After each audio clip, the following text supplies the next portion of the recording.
l'élite kabyle est corrompue, enfin, en général. Hein, je m'excuse pour les gens qui ne le sont pas, ils ne sont pas intégrés dans ce schéma. Et donc ces gens-là, pour plaire au régime, disent du mal de Camus. Et demain, il va avoir des subventions pour leurs livres, des postes, etc. Au-delà de tout ça, Camus est un grand humaniste. Et moi, je crois aux valeurs de l'humanisme. Pour moi, les valeurs de l'humanisme sont fondamentales. Et heureusement pour moi que les valeurs amazirs coïncident avec les valeurs humanistes.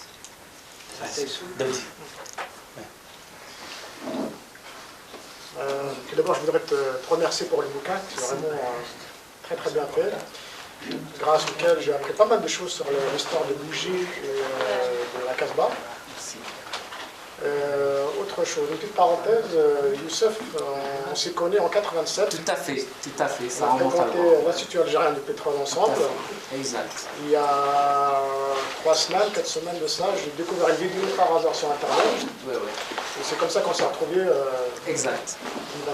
On s'est retrouvés bien des années plus tard. Hein. Je dois dire que j'étais pas surpris de te voir sombrer dans l'écriture. Une petite anecdote, c'est que je me souviens, il partageait la chambre d'un ami commun, c'était en 87 exactement. Je suis allé dans sa chambre, il n'était pas là, j'ai découvert un paquet comme ça de poèmes que j'ai lu discrètement. Voilà. Donc moi je ferme la parenthèse, je reviens Merci pour la parenthèse. J'ai une question, j'arrive pas à comprendre, sur la région sur la Kabylie. Quand on discute comme ça avec des gens, on dit ouais, telle personne bien placée, c'est un Kabyle, tel président de tel truc, c'est un Kabyle, tel commandant de telle région, c'est un Kabyle. Mais le problème, c'est qu'à chaque fois qu'il y a une petite manifestation, c'est les premiers à balancer des gendarmes, à tirer sur les mots. Donc, tout à l'heure, on parlait des valeurs du Kabyle, la liberté, l'attachement aux racines. Comment ça se fait que, malgré toute une... comment dire, on a plein de gens bien placés qui pouvaient normalement nous défendre, et personne ne fait rien, quoi. Et donc,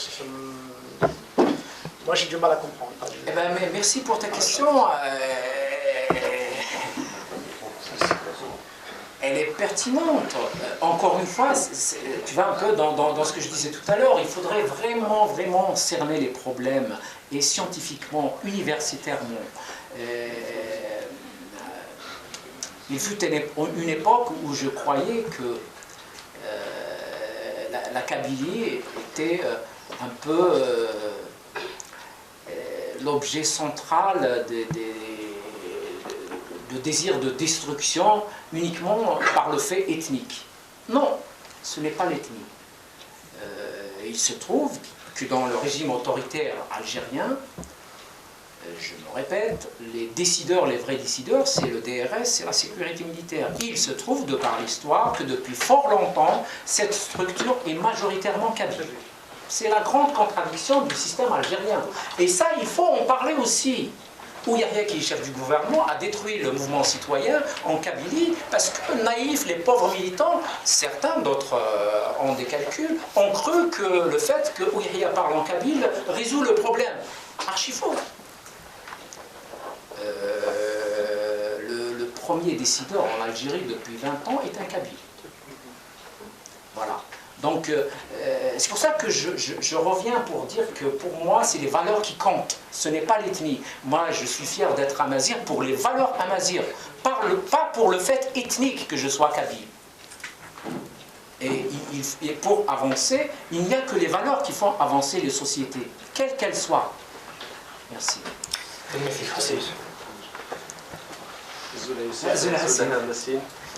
En fait, mon intervention, c'est juste une ou deux questions pour Youssef par rapport à l'édition et même pour Yassine.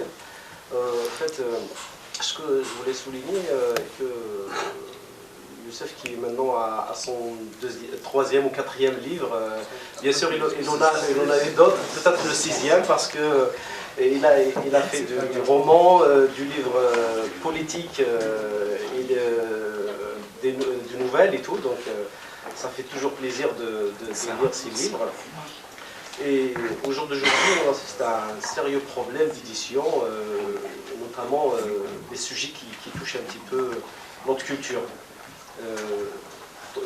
Soit en France, encore pire en Algérie, il y a des espaces de liberté se rétrécissent du jour au jour et on voit qu'un grand espace comme, d'ailleurs Youssef Iloun a vécu longtemps, comme la Maison de la Presse où il fut une époque, juste après le multipartisme et la liberté de la presse, il y a eu beaucoup de journaux qui ont été créés, on pouvait critiquer un général sans aucun problème, on pouvait dénoncer sans aucun problème parce que la société était avide de liberté, donc tout le monde et sérieusement, un espace de liberté comme la Maison de la Presse, qui a un embryon en Algérie d'un projet de société qui allait vraiment être une chance pour l'Algérie, malheureusement, on assiste à une dégringolade totale de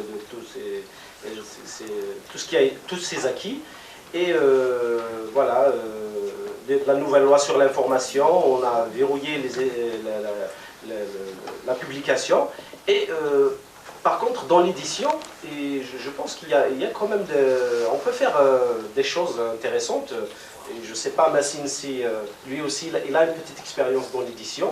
C'est quoi les réels problèmes que rencontrent les éditeurs? Parce qu'on n'arrive pas à avoir un réseau ou, je ne sais pas, un réseau d'intérêt ou un industriel, par exemple, qui est là, qui dit, voilà, moi je soutiens tout ce qui concerne la culture berbère ou la culture kabyle, je soutiens pour qu'il y ait une vraie maison d'édition qui encourage justement des écrivains comme Youssef, comme tant d'autres qui sont éparpillés un peu partout. Heureusement d'ailleurs, il y a l'internet, Facebook, qui nous permet de... Merci Facebook. Voilà, merci Facebook, qui nous a fait venir des sites internet comme Tamazra, comme kabyle.com, comme d'autres sites. D'ailleurs, on se rend compte que sur internet, il y a vraiment beaucoup de choses qui se font individuellement, même aux États-Unis, même au Canada, il y a des Kabyles qui activent. Malheureusement, je ne sais pas, peut-être il nous manque un cadre sérieux d'organisation peut-être pour pouvoir frapper fort, mais voilà. Donc, merci Houssine. Pour les gens qui ne le connaissent pas, Houssine a été journaliste à Alger. Il nous fait l'honneur d'être là, c'est gentil. Hamid Banoun aussi a été journaliste à Alger. Il nous fait l'honneur d'être ici. C'est sympathique de sa part. Effectivement, la presse algérienne, en tout cas à mon avis,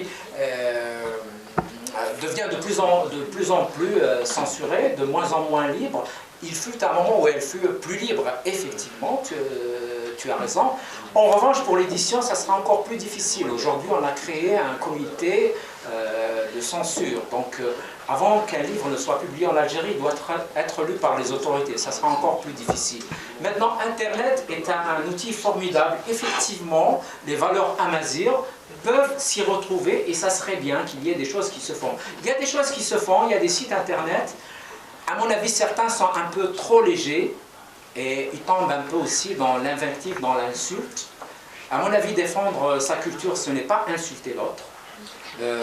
Ni les autres régions, ni les autres langues, toutes les religions se respectent et nous gagnerons à développer, à enrichir notre langue, à rester nous-mêmes, à faire voir les forces dont nous sommes capables sans insulter autrui. Voilà. سفر ويرق واسمك مزري وغلا سقمد يزر مسلاينا كي يوريغ مطلع فنك بريدينام يثبسو ثم راد عديغ تمغاين دي جيجيه حملا كما كان يتسالي لكن شنا نزيمو ذيون ابي بريك